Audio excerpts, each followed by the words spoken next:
travail, their troubles, their struggles, which have all been recorded, stored in the brain. And when I say I love my wife, is that remembrance actual love? You understand my question?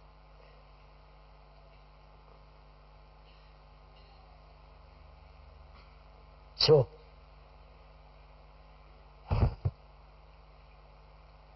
is it possible to be free of not to record at all?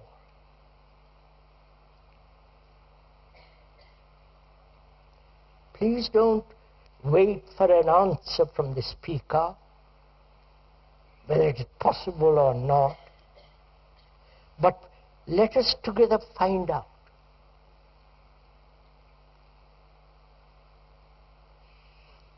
That is, it is only possible not to record when there is complete attention.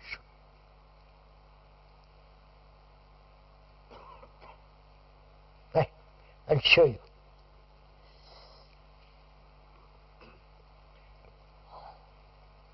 I don't know why we want explanations.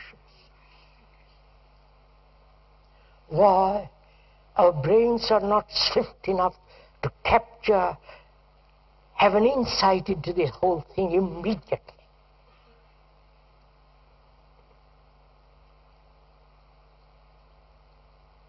Why we cannot see this thing, the truth of all this, and let that truth operate and therefore cleanse the slate to be, to have a mind, a brain that is not recording at all psychologically. But as most human beings are rather sluggish, have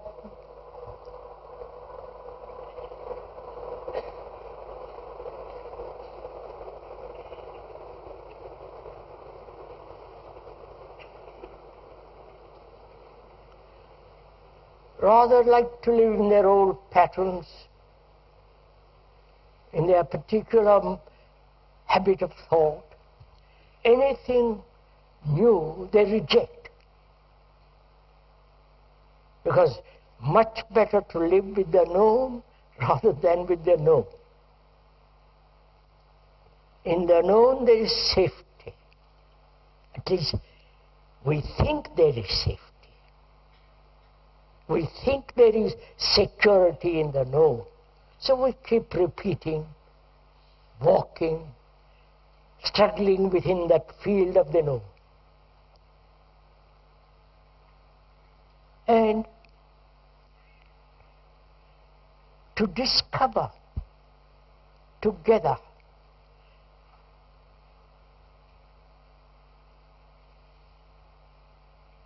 an observation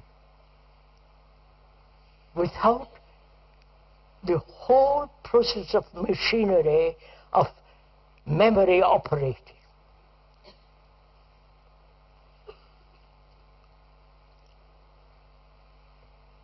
Now, how am I? You have put that question to me, and we have put that question to you.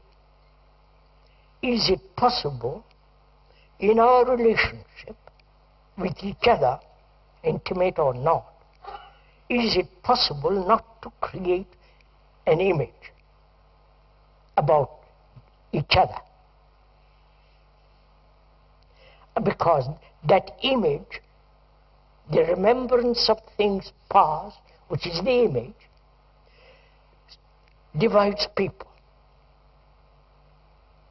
It's not only the image, but if I'm ambitious, competing, trying to become chief executive or psychologically something or other, and my wife is also doing something else equally in other directions, how can we have a relationship? You understand my question?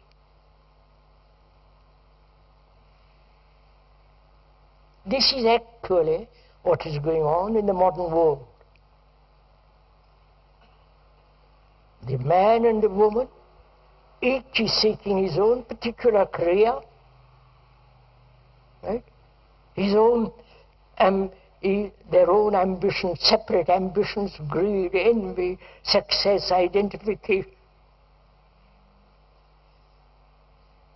And perhaps they meet in the bed, and they call that relationship.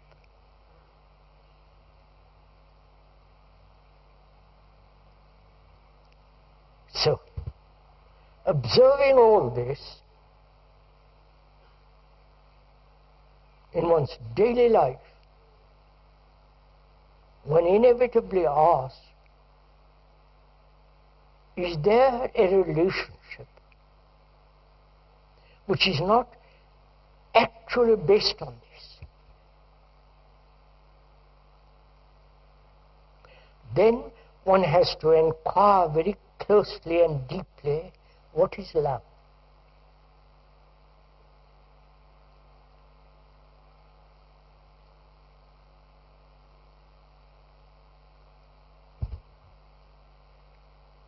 Are you waiting for me?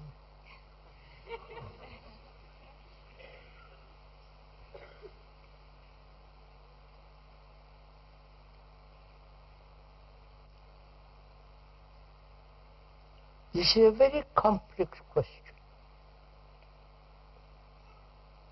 because all of us feel we love something or other.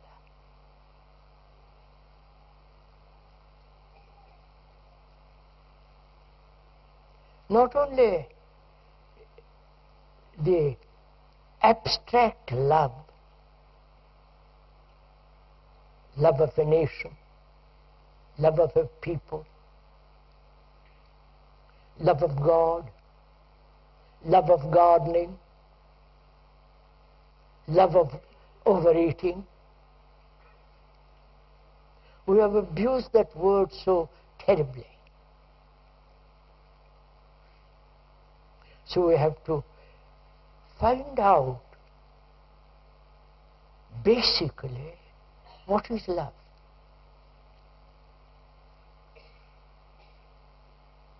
You see, love is not an idea, right? Love of God is an idea. Love of a symbol is still an idea. When you go to the church and kneel down and pray, you're really worshipping or praying to something which thought has created, right? And so see what happens. Thought has created it. Actually, it's a fact. And you worship that which thought has created, which means you are worshipping in a very subtle form yourself, right? I know this is a probably sacrilegious statement, but it's a fact. That's what's happening throughout the world.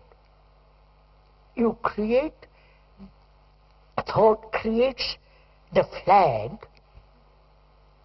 the symbol of a particular country, then you fight for it, you kill each other, right? We destroy the earth in competition with another nation. And so the flag becomes a symbol of our love.